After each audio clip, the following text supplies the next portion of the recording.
What the hell is that child thinking? What could possibly be in that back window that is so important that she'd undo everything and make her dad turn around like that? Either way, welcome to Titan. I can't really explain what we're getting into, so you'll just have to join me on this trippy ride. Spoiler alert, while I might give you my opinion on the film, that's no substitute for watching it for yourself. Links to the film are in the description. After leaving the hospital, Alexia plays with her sensations as she starts to rub the car down as she waits for her parents. She ends up hugging and kissing the car, but I wouldn't even want to get back in a car for a while after having to get metal plates in my head from a car crash. After the title screen, we see Alexia all grown up at a car show. As she walks through the crowd of onlookers and cars, she spots Justine, who is trying to polish her own car. As Alexia continues through the crowd, she eventually comes to a car with flame decals, and she puts on a show for the crowd. Later on, Alexia is in the showers with some other girls, and Justine introduces herself. After an awkward encounter, Alexia makes her way down the street on her own, but she finds out that she's being followed. She picks up the pace, but her pursuer does the same and calls out her name.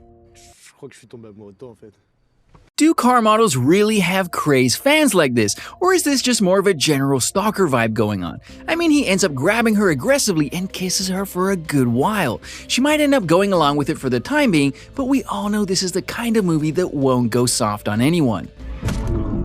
See what I mean? But now I have another question. He spends his last seconds on Earth drooling some white milky substance from his mouth. I mean, he's obviously human, right? After Alexia goes and retrieves her chopstick from the dead man's ear, she drags his body into the back of her car, and she ends up going back inside to take another shower. While she scrubs her body, she hears loud bangs coming from outside the locker room. When she opens the locker room door, she walks out into the showroom where a car has its headlights pointed right at her. She makes her way to the car that has its lights on, caresses it, then hops into the car where she is tied up with sash, and the car starts to bounce as she moans out in pleasure. Did the car just take advantage of her? The next morning, Alexia wakes up in her own bed and she notices bruises on the inside of her thighs. She brushes them off and continues to go about her wake-up routine. Soon, her father arrives at the house and makes breakfast without making a sound to Alexia. Later that evening, Alexia meets up with Justine by the water, and they make out for a while. After things get a little steamy, Alexia almost ends up biting off Justine's nipple ring. Once Justine calls her out on it, Alexia stomps by her as if she's being wronged. She rushes to the water and throws up. Just out of curiosity, how many people have poked their pudge of a stomach and it ended up magically disappearing and stayed in? I wasn't sure if there was new science on this, but last time I checked, poking yourself doesn't do a damn thing. Alexia puts her hands down her pants and she ends up pulling out oil on her hands. She rushes home and takes a pregnancy test, and to her surprise, it's positive. She takes a chopstick out of her hair and gets ready to attempt an abortion.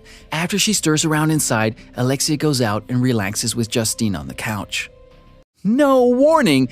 That's cool. I don't even know what Justine did wrong. Did she do anything wrong? And why do people drool milky white stuff when they die here? Just as Justine breathes her last, one of her roommates comes downstairs and Alexia goes berserk on him, killing him with a bar stool. She gets up and wanders the house until she comes across another man upstairs. He was just trying to help. He was literally going to let a stranger sleep in his bed. Once she's done with him, she turns to the woman visitor they had, but the girl ends up slamming Alexia's head against the wall. It ends up dazing her, but she manages to make it back to her parents' home. She heads to the basement and she sets her old clothes on fire.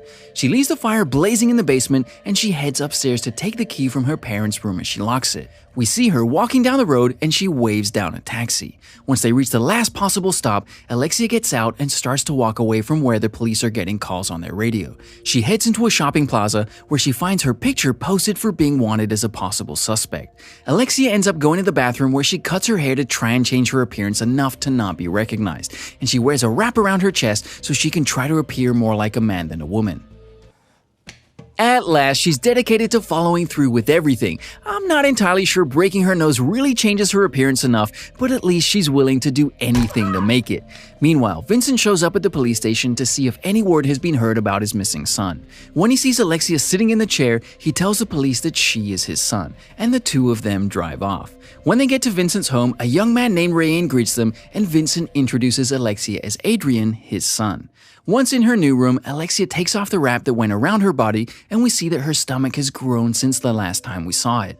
I feel like she gained 2 months worth of pregnancy overnight. She barely had a belly before, but now she's clearly got something going on. The next morning, Vincent brings back Alexia's clothes and leaves so she can get dressed. When he comes back, he helps shave Alexia's hair around her metal plate and he gets her ready to go down with the rest of the firefighters.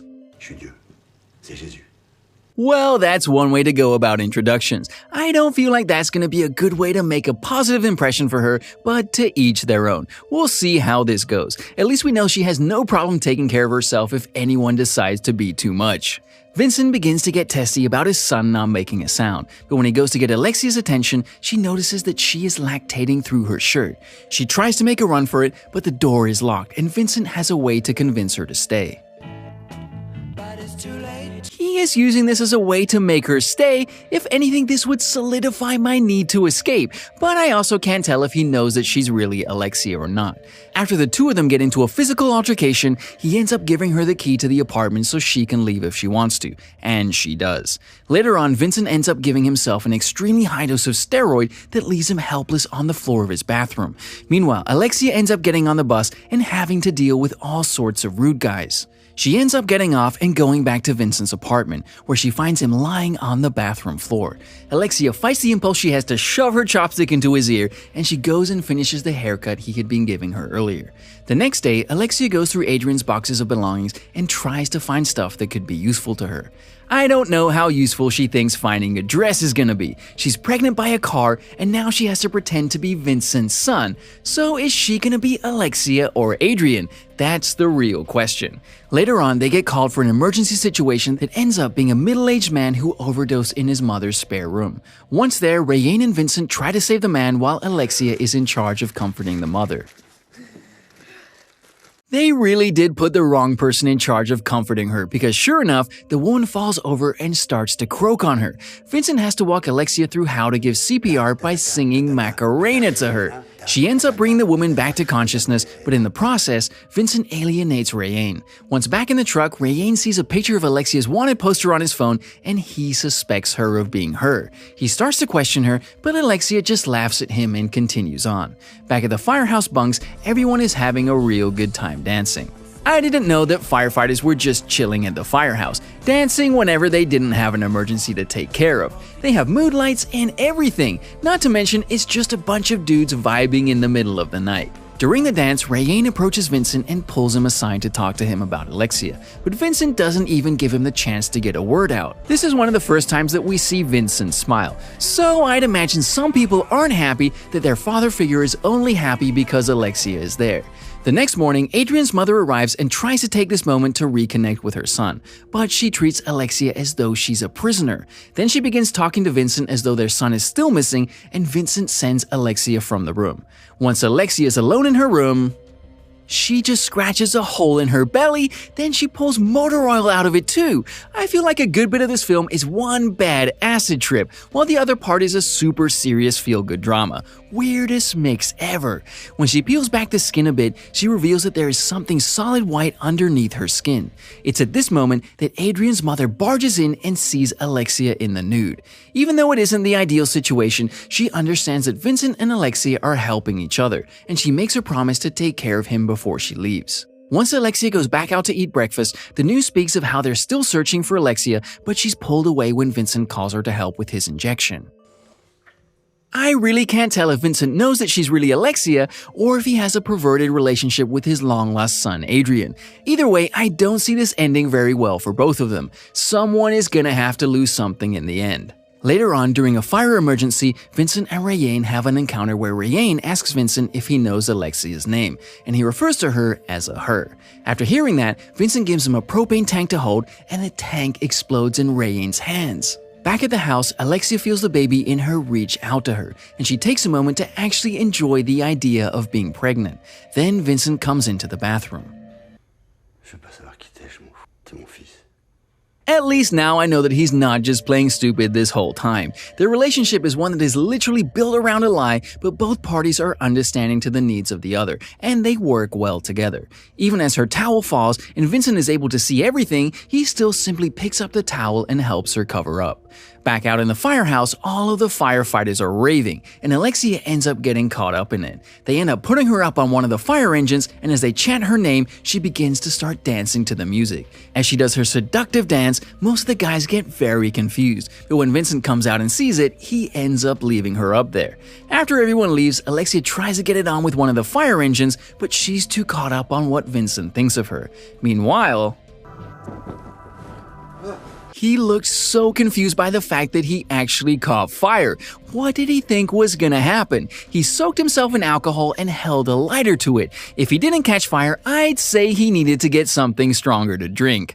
While Vincent is dealing with the fire he started, Alexia is splitting at the seams, literally, and she's giving birth to whatever manner of creature comes from getting pregnant by a car.